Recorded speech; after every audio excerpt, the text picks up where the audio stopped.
अरे बच्चों, जैसा कि ट्वेल्थ में के हम लोग फर्स्ट चैप्टर का मैं आगाज करता हूँ इलेक्ट्रोस्टैटिक। इलेक्ट्रोस्टैटिक में जो सबसे इंपॉर्टेंट हमारा जो पहला लॉ आता है, इस लॉ का नाम है बेटा कूलम्ब्स लॉ। क्या बोलते हैं इसे? Coulomb's law. कूलम्ब्स लॉ के बारे में अगर मैं बात करूं तो कूलम्ब्स लॉ हमें देता क्या है बाबू? यह हमें मैग्नीट्यूड देगा। किसका मैग्नीट्यूड देगा सर?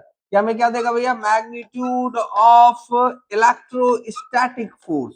किसका देगा ये magnitude? Magnitude of electrostatic force. Electrostatic force होता क्या है बाबू?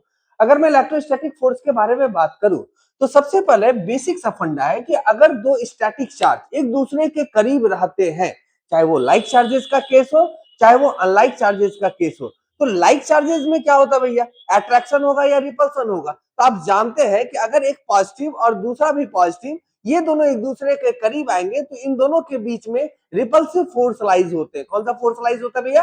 रिपल्सिव फोर्स लाइज होता है।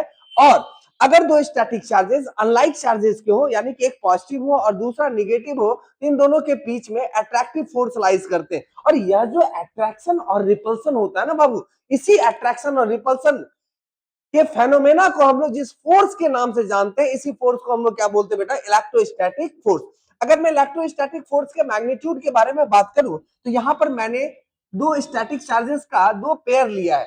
जैसे मैं इसे मान लेता हूं, एक है प्लस Q1 और दूसरा मैंने क्या ले लिया भैया? Plus Q2।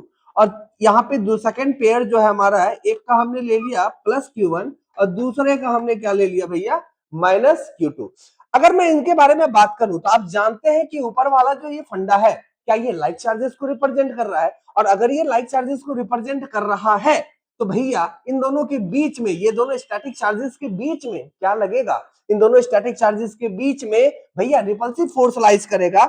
यानी कि कहने की बात ये है कि Q1 क्या करेगा भैया? Q2 पर एक फोर्स लगाएगा कि तुम हमसे दूर जाओ, और Q2 क्या करेगा भैया? Q1 पर एक फोर्स लगाएगा कि तुम हमसे दूर जाओ। और वही अगर मैं इस अनदर पेयर के बारे में बात करूं तो एक पर हमारा प्लस Q1 है और दूसरे पर हमारा माइनस Q2 है, तो दोनों के बीच में अट्रैक्शन की प्रॉपर्टीज लाइज होती है। तो प्लस Q1 क्या चाहेगा भैया? माइनस Q2 अपनी ओर अट्रैक्ट करने की कोशिश करेगा, और माइनस Q2 क्या चाहेगा? इस प्लस Q1 को अपनी ओर अट्रैक्ट करने की कोशिश करेगा। आप देख रहे हैं कि दोनों पेयर के बीच में एक सेपरेशन है। दोनों पेयर के बीच में क्या भैया? एक सेपरेशन है। और इस सेपरेशन को हम लोग आर डिस्टेंस से रिप्रेजेंट करते हैं। किसे रिप्रेजेंट करते हैं भैया? आर डिस्टेंस से रिप्रेजेंट करते हैं। तो कूलम्ब साहब ने बहुत ही आसान से शब्दों में इन दोनों के बीच में यह जो अट्रैक्शन और यह जो रिपल्सन की प्रॉपर्टीज लाइज हो रही है, जैसे ये प्लस Q1 Q2 पर फोर्स लगाया तो इस फोर्स का नाम होगा भैया 2 पर लगा। किसके कारण लगा? 1 के कारण लगा, तो इसे F2 ड्यू टू 1 के नाम से हम लोग जानेंगे। और Q2 ने Q1 पर फोर्स लगाया भैया, तो इस फोर्स का नाम क्या हो जाएगा? F1 due to 2। प्यारे बच्चों, अगर मैं इस अनदर पेयर के बारे में बात करूं तो Q1 क्या कर रहा है भैया? Q2 को अपनी ओर अटैक करने की कोशिश कर रहा है, तो इस पर जो लगने वाला फोर्स होगा ये F2 ड्यू टू 1 हो जाएगा, और Q2 भी Q1 को अपनी ओर अट्रैक्ट करने की कोशिश करेगा, तो इस पर ये फोर्स का नाम हो जाएगा भैया F1 ड्यू टू 2। आप दोनों ही कंडीशन में एक बात आप देख रहे होंगे, या जो F1 ड्यू टू 2 या F2 ड्यू टू 1, ये है क्या? इसी फोर्स को बेटा हम लोग क्या बोलते हैं? Electrostatic force. क्या बोलते हैं? Electrostatic force. अब बोलेगा सर इलेक्ट्रो का मतलब चार्ज होता है, स्टैटिक का मतलब क्या है? यहाँ पे जो ये दोनों फेनोमेना हो रही है, ये सभी स्टैटिक चार्ज बॉडी, यानी कि यहाँ पे चार्ज का रेस्टिंग कंडीशन है।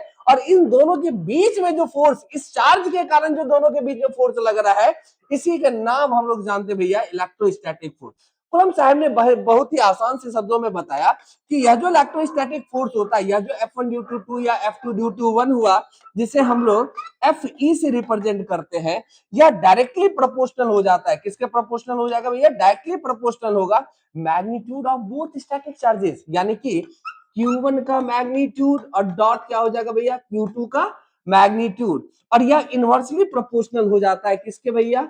आर स्क्वायर के, यानी कि square of the distance between both static charges. Then we have to say that, आप जानते हैं कि अगर इलेक्ट्रोस्टैटिक ये कांस्टेंट टर्म, अगर ये प्रोपोर्शनल टर्म हटता है तो यहाँ पे कांस्टेंट आएगा जिसे हम लोग k से रिप्रेजेंट करते हैं, और इसे इलेक्ट्रोस्टैटिक कांस्टेंट के नाम से जाना जाता है। और इसके Q1 इंटू Q2 बाय क्या हो जाएगा भैया? R square. इस के बारे में अगर मैं बात करूं, इस के की वैल्यू होती है 1/4 पाई एप्सिलॉन नॉट। और इसकी अगर न्यूमेरिक वैल्यू के बारे में मैं बात करूं तो 9 × 10⁻⁹ न्यूटन मीटर स्क्वायर पर कूलम स्क्वायर के बराबर होती है। चूंकि यह फेनोमेना वैक्यूम में अगर हो रहा है, तो अगर ये फेनोमेना वैक्यूम में हो रहा है तो आप यहाँ पे देख रहे होंगे कि यहाँ पे एक वर्ड्स आ रहा है इप्सिलॉन नॉट। क्या है लेटर भैया? Epsilon not. यह जो इप्सिलॉन नॉट है ये परमिटिविटी ऑफ फ्री स्पेस को रिप्रेजेंट करता है। किसको रिप्रेजेंट करता है भैया? Permittivity of free space. Permittivity of free space का मतलब है कि यह जो अभी हमने कूलम्ब लॉ का फेनोमेना किया है, या जो कूलम्ब लॉ साहब ने ये दो स्टैटिक चार्जेस के बीच में जो अट्रैक्शन और रिपल्सन की प्रॉपर्टीज को इंट्रोड्यूस किया है, यह फेनोमेना हो कह रहा है, यह फेनोमेना वैक्यूम में हो रहा है। और यहाँ पे कौन सा मीडियम क्या है भैया? वैक्यूम में हो रहा है। और इसी मीडियम के कारण यहाँ पर भैया हमारा जो के की वैल्यू आई है 1/4 पाई एप्सिलॉन नॉट के बराबर हुई है।